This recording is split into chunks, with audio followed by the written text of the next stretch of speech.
Dissimilar Air Combat Training it's exactly what it sounds like.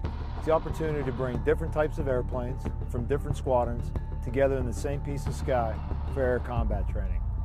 In the near future, we will see a steady increase in fifth-generation aircraft across Europe, whether it's rotational aircraft stopping by for a few weeks like the F-22 Raptors, or permanently assigned F-35 Lightnings at RAF Marham and other future operating locations across Europe, to include here at Lakenheath. It is absolutely critical we learn how to best operate together in order to secure the sovereign skies above. The days of a single service or single nation going it alone are likely over. The name of the game today is joint, coalition, alliance, multi-domain. The more we train with our brothers and sisters from the other services and partner nations, the more ready we will be to own the skies and strike at will across the spectrum of conflict. This is our group's contribution to global security.